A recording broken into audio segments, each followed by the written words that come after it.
Новогоднее чудо по-другому и не скажешь. Вглядываясь в улыбки этих детей, можно смело сказать, сюрприз удался. Ученики начальных классов поочередно подходят, чтобы получить свои подарки.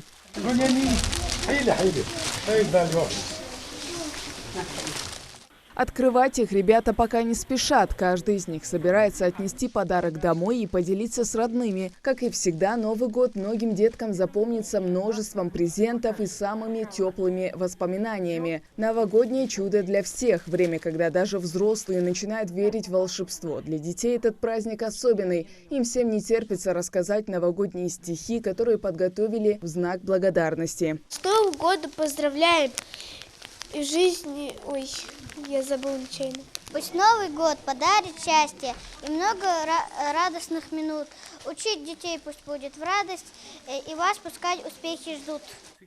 И такие подарки получат все воспитанники школ из малоимущих семей, а также дети-сироты и полусироты. Правда, подарить их всем в списках не получилось. В школе оказались только ученики начальных и старших классов. За эту радость, подаренную детям, благодарит администрацию и руководство учреждения, отмечая, как важна такая поддержка не только для каждого ребенка, но и для всей семьи. Хотела поздравить всех жителей республики с наступающим Новым годом и поблагодарить администрацию сельского поселения Кажево с возможностью поздравить детей, вручить им подарки из малоимущих семей. Оно очень важно в наше время, когда необычная такая сложная ситуация с этим карантином, чтобы дети были радостными, счастливыми, и эти подарки имеют большое значение для наших детей.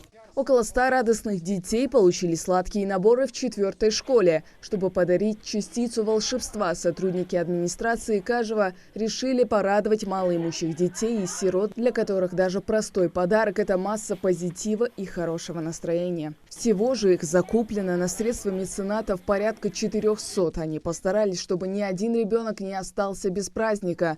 Накануне презенты вручили воспитанникам другой школы сельского поселения. У нас на территории находится 6 школ, одна из них начальная. По мере возможности, с учетом ситуации по пандемии, стараемся провести все мероприятия, которые указаны Роспотребнадзором, и оставлять детей без подарков мы никак не можем. Мы оказали акцию помощи выделения подарков в первой школе. В новом году ребята ждут новых достижений, строят планы и загадывают желания. А еще желают друг другу удачи, радости и счастья. Но самое главное для них – это здоровье. А акция далее пройдет и в оставшихся школах и Кажево. Хава Газикова, Хас Магомед Майсигов. Новости 24.